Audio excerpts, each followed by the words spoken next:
Hello, friends. Welcome to the Piano Maven podcast. My name is Jed Distler, and the Piano Maven is your friendly guide to piano recordings. Last time we were talking about Arthur Rubinstein and his 1964 Moscow recital, which is one of the great piano recitals ever preserved in any form. It's available on video and in audio form. And it got me thinking about what I said about how Arthur Rubinstein tended to be more careful in the recording studio than in his live performances. But I sometimes find that the care and attention to detail that Rubinstein brought to his studio work does benefit certain repertoire, like the Chopin Mazurkas. These are pieces that count among Chopin's most personal as well as most experimental compositions.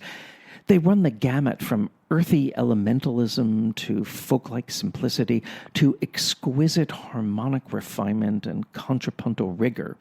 And probably more than in any other genre that Chopin composed in, the Mazurkas seem to lend themselves to the widest range of interpretive possibilities.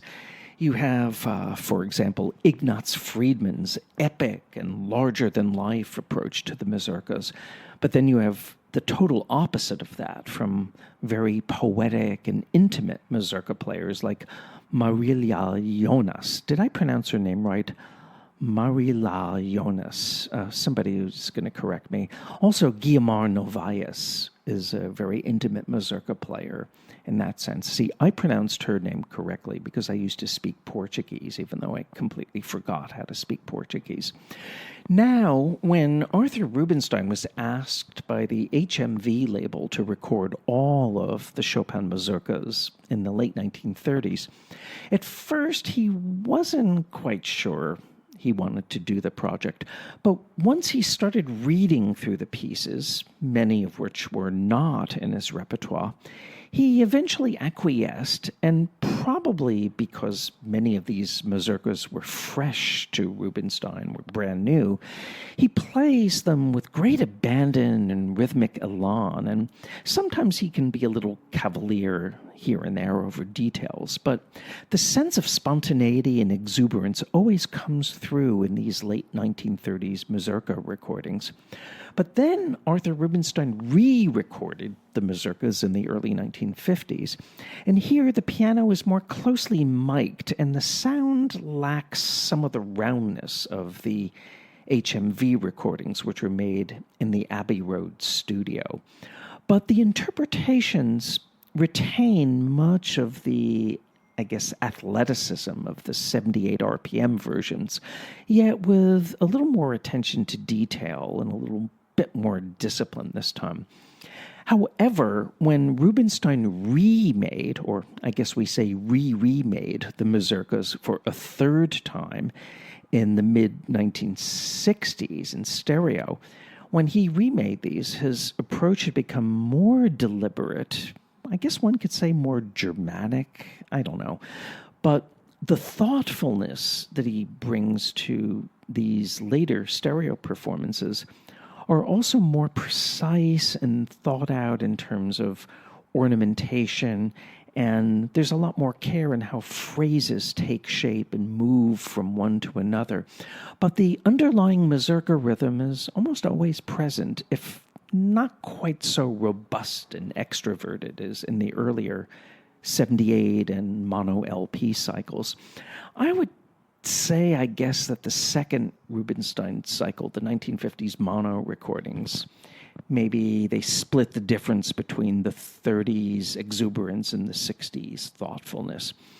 Personally, I listen more to the spontaneous 1930s cycle and the more thoughtful 1960s cycle more than I do the 1950s versions. But honestly, all three Arthur Rubinstein Chopin Mazurka cycles are worth hearing. And if I had to make just one choice, though, maybe I'd pick the stereo cycle because you get the combination of Rubinstein's innate feeling for the Mazurka idiom and the attention to detail I mentioned earlier, but you also get the ripeness and the maturity that yielded unique insights into certain pieces. And as much as I like the 1930s versions for their spontaneity and effervescence, you do get these qualities with even more fervency and bigness of conception in the Mazurkas that Ignaz Friedman recorded in 1930. He just recorded a handful of Mazurkas, but they're absolutely amazing. But that's not to say that Rubinstein in the 1930s in the Mazurkas was an inferior product. Far, far, far from that. One of these days, by the way, I want to take each and every mazurka from Rubinstein's 3 cycles and make careful comparisons between the 3 different performances of the same mazurka from each cycle. But, I've been saying that for the last 50 years. And, if my radio show Between the Keys was on 5 days a week, I might consider doing such a comparison on the air. And then I'd invite a panel of listeners to join me and discuss what they hear. But I guess if you did that, you would need about 7 one-hour shows or maybe 8 one-hour-long shows to include enough time for music and talking. And since Between the Keys is on once a week, that would occupy 2 months' worth of programs. I don't know. What do you think? Do you think it's worth giving 2 months over once a week, listening to and comparing the 3 Rubinstein Chopin Mazurka cycles? I actually posed that question to a very well-known classical radio host, and when he heard my idea of comparing all the Rubinstein Mazurka cycles on many shows, he said, "Jed, you're crazy. Don't waste your time. Rubinstein isn't worth your time." Oh, I was kind of surprised to hear that. Although I have to tell you that I did a program where I compared 22 or so recordings of the finale from Chopin's Funeral March Sonata. There was also a show where we compared 15 recordings of the C major prelude from Bach's Well-Tempered Clavier, Book 1. I'm going off way on tangents here. But anyway, we have 3 Arthur Rubinstein Chopin Mazurka cycles. All of them are worth hearing. My first choice is the stereo one from the 60s. My second choice, the version on 78s.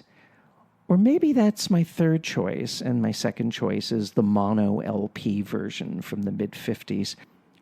I really shouldn't be so indecisive, but there are links to all 3 cycles in the show notes, and you can listen and compare for yourself. All I'm asking you to do is enjoy Arthur Rubinstein's Chopin Mazurkas. They are very, very enjoyable. This is Jed Disler, and you've been listening to the Piano Maven podcast. And please spread the good word about this program, and I will be with you next time. Happy listening.